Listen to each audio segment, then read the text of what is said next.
La clinique Alliance, la santé, c'est un dossier particulièrement sensible ici, Jacques Benzakoun. On n'a même pas parlé de la fermeture prochaine de Clocheville et des grèves que ça entraîne. On risque d'avoir du remue-ménage à venir ici à Tours, à ce sujet-là. La fermeture de Clocheville, c'est pas pour tout de suite. Oui, mais ils commencent à délocaliser en tout cas leurs services. Effectivement, on commence à s'inquiéter. C'est vrai que cette conjonction d'événements fait que Tours est une plaque sensible, et c'est vrai que ce qui a sans doute choqué les Tourangeaux, c'est qu'une clinique ouverte au mois d'août, je le rappelle, ait pu être fermée quelques semaines plus tard, fait rarissime en Indre-et-Loire, d'autant que apparemment c'était un dossier bien ficelé, et on s'est aperçu en fait qu'il y avait beaucoup de lacunes. C'est surtout ça, c'est la rapidité avec laquelle finalement l'activité a été suspendue. C'était brutal. Nous, on a eu quand même une lectrice qui nous a fait part de la plainte qu'elle avait déposée contre la clinique Alliance pour non-assistance à personne en danger, en quelque sorte, ce qui est quand même là aussi quelque chose de très rare pour une clinique qui vient au bout de 2 mois d'activité, surtout qu'on se souvient de l'ouverture en grande pompe au mois d'août. J'imagine que vous aviez tous assisté, Franck Gervais aussi. On voit vraiment un décalage là, entre ces deux situations-là. Effectivement, on a l'impression d'une clinique qui a ouvert sans y être préparée, dans la précipitation. J'ai noté donc parmi les revendications du personnel, donc du manque de personnel, des problèmes de matériel. Ça faisait beaucoup, des gens perfusés sans le pied pour tenir la perfusion. Ça, c'était dans les témoignages que l'on entendait. Donc, effectivement, est-ce que l'ouverture n'est pas arrivée trop tôt pour cette clinique de l'Alliance? Est-ce que tout n'a pas été anticipé? Et puis, on est confronté à un problème peut-être plus général. Voilà, on veut une santé comme dans plein d'autres domaines, plus efficace financièrement, mais voilà, jusqu'où on peut aller pour être plus efficace. Il faut aussi quand même peut-être se donner les moyens de pouvoir soigner tout le monde, non? Alors vous, c'est un sujet que vous avez traité, Olivier Bertrand, pour LCI. On vous a demandé de couvrir cet événement-là. Pourquoi? Qu'est-ce qui les a intéressés Il y a quand même grève? Une situation exceptionnelle, c'est que la grève a dû commencer le mercredi, je crois. Enfin, la grève commence vendredi. En sachant que ça faisait déjà quand même pas mal de temps qu'il y avait des discussions. Je crois que les discussions avaient même commencé avant la fusion des deux cliniques à l'Alliance. Et on en est arrivé à la décision de l'agence régionale d'hospitalisation qui dit il faut fermer la clinique parce que les patients ne sont plus en sécurité. À cause de la grève. Plus assez de soignants. Il y a eu juste assez de réquisitions, je crois, pour permettre la sortie, l'envoi ailleurs de 160 patients. On l'a appris après le chiffre. Parce que au moment où ça se jouait, un motus. Mais on vraiment, les motus. Les patients sortir, mais côté direction, rien quoi. Silence total. Et on parlait de 80. Et au début, c'était 80. C'est ça. Le lendemain, on apprend qu'ils sont peut-être une centaine à devoir être renvoyés, qui chez eux, qui dans une autre clinique au CHU ou dans des centres de convalescence.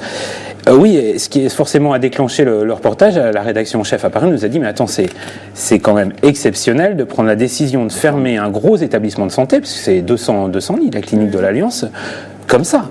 Il faut vraiment qu'il y ait... Et puis la situation, si on le voit, la noria d'ambulance et une certaine confusion. Ça donne vraiment une image un peu catastrophique. Oui, d'ailleurs, c'était tellement exceptionnel que ça a surpris tout le monde, cette décision. Les salariés qui étaient en grève, ça les a ils n'y comprenaient plus rien eux-mêmes. Ils ont fait appel aussi. Ils ont été tous dépassés. On va regarder tout de suite votre sujet, Olivier Bertrand, parce que vous étiez le jour même de la décision de la fermeture par la RH. On regarde ça tout de suite, c'était pour LCI. Au milieu du personnel en grève, le transfert d'une centaine de malades, sortis des services de médecine, de chirurgie et même de soins palliatifs, a duré toute la journée. Un peu en désordre, mais l'agence régionale d'hospitalisation a été claire. En dehors des urgences, toute activité est suspendue jusqu'à nouvel ordre à la clinique Alliance. On n'a rien su d'avance, pas de maison de repos, de libre, rien du tout. Heureusement, j'ai ma fille qui me prend à la maison. J'ai 70 ans, vous savez. J'essaye de me cramponner. Alignement des salaires sur le public, création de postes ou manque de matériel. Depuis l'ouverture, voilà seulement 2 mois de cette nouvelle clinique, le conflit couvé. Nous avons 20 minutes de pause dans une journée, mais que nous n'arrivons pas à prendre parce qu'on est 7 heures ou 8 heures d'affilée. Et nous ne pouvons pas assurer des soins de qualité et une surveillance des patients. La question, c'est combien il y a de personnel au pied du lit? Est-ce qu'on est prêt à mettre les moyens financiers pour soigner les malades? Avec 18 créations de postes et 2% d'augmentation, un accord serait en vue à la clinique Alliance. Selon l'ARH, d'ici 24 à 48 heures donc, le balai des ambulances pourra reprendre dans l'autre sens. Et c'est effectivement ce qui a eu lieu. On voit sur vos images vraiment cette impression de Bérésina, ça donne vraiment une mauvaise image pour une clinique. Comment vous avez été reçu sur les lieux, autant par les patients, les grévistes, la direction? Par la direction, c'est très rapide, c'est au téléphone, c'est non. Et la caméra en tant que telle, comment elle est perçue par les patients qui sortent comme ça? C'est le cas de figure où tout le monde a quelque chose à dire. Parfois violemment, on n'a pas passé les moments les plus violents où évidemment des familles qui viennent chercher un parent, quelle que soit la situation. Vous imaginez, il y a des gens, on a appelé leur famille la veille en disant « Ah, il va sortir ou il faut qu'on trouve un arrangement pour le lendemain ». Des personnes âgées ont attendu, mais toute la journée, dans leur chambre, dans le couloir, etc. Il n'y avait qu'une personne à l'accueil. On ne peut pas le filmer, on n'a pas le droit de filmer à l'intérieur si on n'a pas l'autorisation. Mais on sentait vraiment que de chaque côté, tout le monde était avait un cran, avait les nerfs. C'est pas normal d'arriver, parce que finalement, c'est jamais qu'une discussion sociale qui a mal tourné.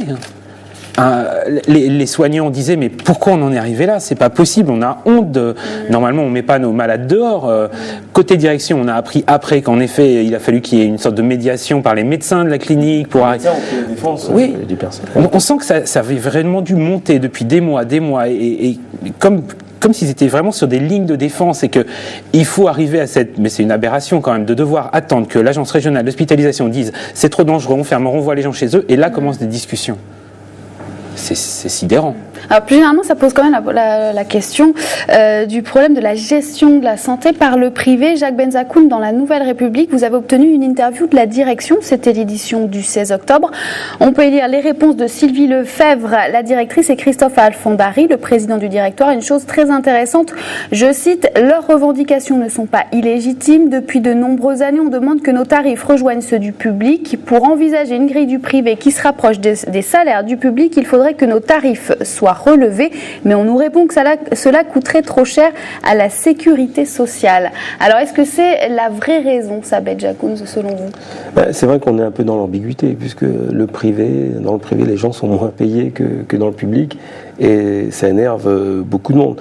Maintenant que Christophe Alfondari dise que les revendications du personnel sont justifiées, c'est bien. En même temps, la clinique a fait passer un communiqué lundi dans les colonnes de la Nouvelle République où il disent très clairement que si la situation s'est dégradée, c'est en raison de l'attitude du personnel. Donc, je ne sais pas si on peut être dans les deux postures à la fois, mais je crois que c'est surtout la direction a été dans une posture très, très, très désagréable. Il faut peut-être dire simplement que ce dossier a été fait très vite, puisqu'il devait être bouclé avant 2007 pour pouvoir bénéficier de subventions d'État. Sur les 34 millions d'euros qu'a coûté ce projet, l'État en a versé 8 millions, et il fallait que ça se fasse très très vite. Les politiques ont poussé parce que ce qui leur importe, surtout en période préélectorale, c'est de couper des rubans. Donc à ce moment-là, ils sont allés très très vite, sauf qu'on n'a pas assuré le service après-vente.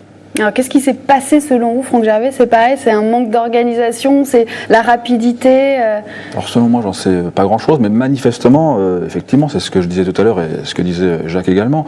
On a ouvert cette clinique trop tôt, trop rapidement, avec des problèmes de personnel, des manques de personnel, avec du matériel qui manquait de base, élémentaire, pour des chariots, des pieds de perfusion. On peut penser que c'est quand même du matériel de base et fondamental pour ouvrir un hôpital, une clinique. Visiblement, tout n'était pas là pour l'ouverture. Et puis c'est très difficile quand même, l'exercice on prend 2 cliniques privées. Oui. Des équipes qui ne travaillaient pas ensemble avant. On les met dans un nouveau bâtiment avec une nouvelle organisation. C'est parfois pas évident de se faire à une nouvelle organisation, mais il faut que ça démarre tout de suite. On sent bien que on doit à nouveau comme fusionner, mais une fusion ça se fait pas clac comme ça. Quand certains nous racontaient, il y a quand même quelque chose qui est pas passé. On est arrivé, les travaux étaient pas terminés, on a dû tout nettoyer. Des aides-soignants qui ont passé la serpillière, nettoyé pour une fin de chantier. Et le jour de l'inauguration, ils nous ont tous dit, pour l'inauguration, nous on n'a même pas trouvé au petit four. Et on n'a pas eu un coup à boire. on se dit que c'est quand même une ambiance au sein d'une entreprise un peu étonnante. Ce qui a dû choquer aussi peut-être, enfin localement, c'est en tout cas une hypothèse, c'est que les deux cliniques sont des cliniques réputées à Tours, qui sont quand même bien connues. Donc il y avait une confiance, je crois, des Tourangeaux, a priori favorable. Saint-Gatien, c'est quand même une institution. Jean-Pierre Alfandari, qui est donc le père de Christophe qui vient de décéder, est quand même quelqu'un de très connu.